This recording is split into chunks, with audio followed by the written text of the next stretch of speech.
बिस्मिल्लाहिर्रहमानिर्रहीम। अस्सलाम वालेकुम। मैं समी इब्राहिम और आप हमारा यूट्यूब और फेसबुक चैनल देख रहे हैं। बड़ा अहम फ़ैसला या दिन है कल। सुप्रीम कोर्ट ऑफ पाकिस्तान ने समाअत के लिए मुकर्रर कर दिया है जो सरदार काशिफ की पटिशन थी, जिसमें यह कहा गया था कि तमाम जो सूबाई और कौमी असम्बली के इलेक्शंस हैं वो एक दिन होने चाहिए। और फिर जब इसकी समाअत हुई तो उसमें पीटीआई और पीडीएम और पीपल्स पार्टी ने इस ख्वाहिश का इजहार किया कि वो आपस में मुज़ाकरात कर सकते हैं। और सुप्रीम कोर्ट की फिर इन्हीं हदायत की रोशनी में ये मुज़ाकरात के दौर हुए। क्या हुआ उन मुज़ाकरात में, उस हवाले से पीटीआई ने भी अपनी रिपोर्ट जमा करवा दी सुप्रीम कोर्ट में। हुकूमत ने भी जो जमातें हैं उन्होंने भी अपनी जो रिपोर्ट है वो जमा करा दी। अब इसकी समाअत होगी कल, और यही वजह थी कि जो 14 मई का इलेक्शंस पंजाब असम्बली का उसके हवाले से जो मामलात हैं वो भी बिल्कुल अब कल उम्मीद है कि वो वाज़े हो जाएंगे। वो इलेक्शंस हो रहे हैं या नहीं हो रहे हैं, क्या सूरत हाल है, क्योंकि सुप्रीम कोर्ट का फ़ैसला मौजूद है। और बाकी जो दरख्वास्तें हैं जिनमें कंटेम्प्ट है, जो 21 अरब रुपए नहीं दिए इलेक्शन कमीशन को वफाकी हुकूमत ने, वो जो मुकदमात हैं उनकी अभी समाअत के लिए तारीखें मुकर्रर नहीं हुई। लेकिन ख्याल ये है कि कल ये जो मामला है जब ये निबट जाएगा तो फिर उसके बाद अदालत उन मामलात की तरफ जाएगी जिसमें कंटेम्प्ट भी हो सकती है, उसमें तारीख भी आगे पीछे हो सकती है। लेकिन मुझे मेरे कानूनी ज़राए ये बता रहे हैं कि बहुत जो बहस हुई है पार्लियामेंट में, जो गुफ्तगू की गई है पाकिस्तान के लेजिस्लेचर की तरफ से, सियासतदानों की तरफ से, सुप्रीम कोर्ट के जजेस के हवाले से, उसका बड़ा सख्त नोटिस लिया जाएगा। किसी को कोई रियायत नहीं दी जाएगी। और मुझे मेरे ज़राए बता रहे हैं कि सज़ाएँ होंगी जिन लोगों ने आइन की खिलाफ वर्जी की है, क्योंकि आइन पाकिस्तान ये कहता है कि आप जजेस को स्कैंडलाइज नहीं कर सकते। और आर्टिकल 68 ये कहता है कि आप जो पार्लियामेंट है उसमें किसी जज का कंडक्ट भी डिस्कस नहीं कर सकते। लेकिन यहाँ पर तो न सिर्फ खुली तकारीर हुई बल्कि उसके बाद जब सुप्रीम कोर्ट ऑफ पाकिस्तान ने रिकॉर्ड मांगा तो स्पीकर्स ऑफिस ने रिकॉर्ड नहीं दिया। और फिर उसके बाद जो तकारीर हुई, जो वहाँ पर गुफ्तगू हुई, उसमें ये कहा गया कि कौन है सुप्रीम कोर्ट, किस हैसियत से हमसे ये रिकॉर्ड मांग रहा है। और स्पीकर साहब को ये चाहिए कि वो चीफ जस्टिस को बुलाएं, एक कमेटी बना देनी चाहिए और वो देखे कि इन्होंने जो वहाँ पर जो जजेस दूसरे थे उन्होंने जो फैसले किए वो कैसे किए। यानी एक भरपूर कैंपेन चलाई हर्जा सराई की।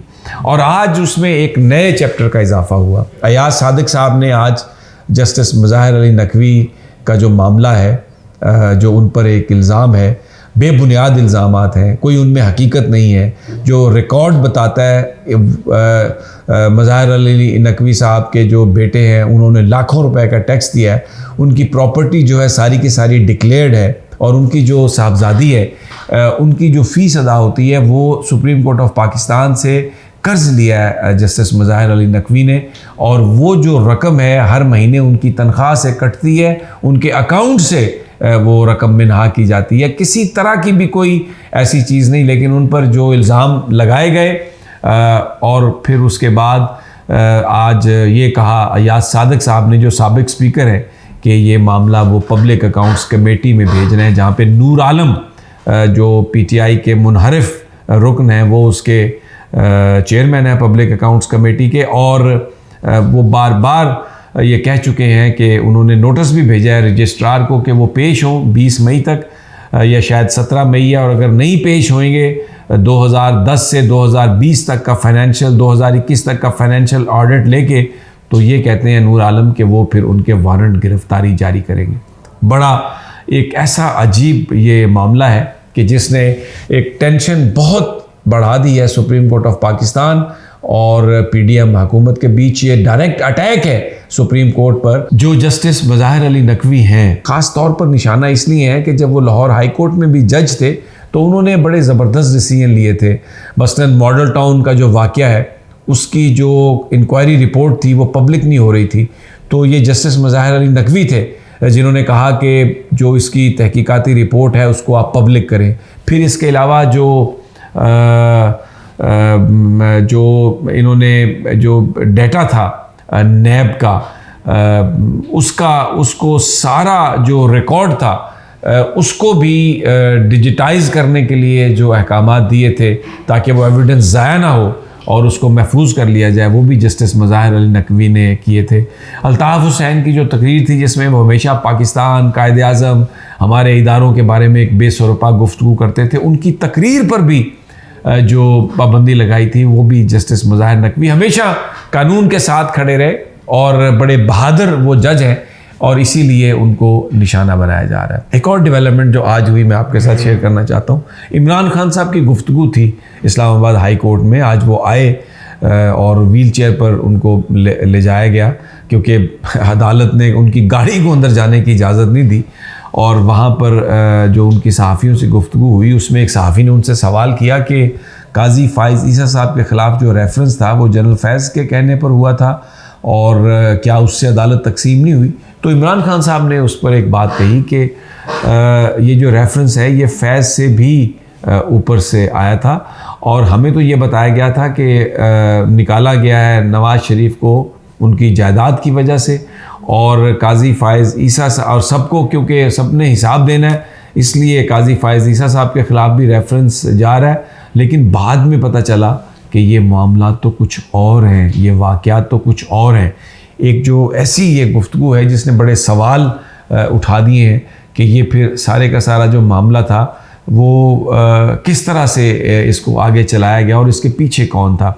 लेकिन एक बात तो तय हुई थी काजी फ़ाइज़ ईसा साहब के रेफरेंस में कि जजेस की जो प्रॉपर्टी है उसकी तफसीलात कैसे लेनी है और अगर तफसीलात उस तरीके से नहीं ली गई जो मुरवजा तरीक़ाकार है तो रेफरेंस नहीं बनाया जा सकता। और फिर ये भी उसमें तय कर दिया गया था कि जो जजेस के जो औलाद है उनकी उनके जो रिश्तेदार हैं उनकी जो प्रॉपर्टीज़ हैं वो डिस्कस नहीं की जा सकती। तो यहाँ पर मज़ाहिर नकवी साहब के जो साहबजादे हैं जो लाखों रुपए का टैक्स देते हैं उनकी प्रॉपर्टीज़ के हवाले से मज़ाहिर नकवी साहब को निशाना बनाया जा रहा है। तो इसमें बड़ी सिमिलैरिटीज़ भी हैं, सब कुछ तय हो चुका है लेकिन क्योंकि हुकूमत स्कैंडलाइज करना चाहती है तो ये सब कुछ हो रहा है। शहबाज शरीफ साहब लंदन पहुँचे हुए हैं और वहाँ से ख़बरें ये हैं कि उनको वहाँ पर पहुँचे हुए एक दिन और एक रात हो गई है लेकिन उनके वेयर अबाउट्स का नहीं पता चल रहा। उन्होंने अपने आज भाई से भी मिलने जाना था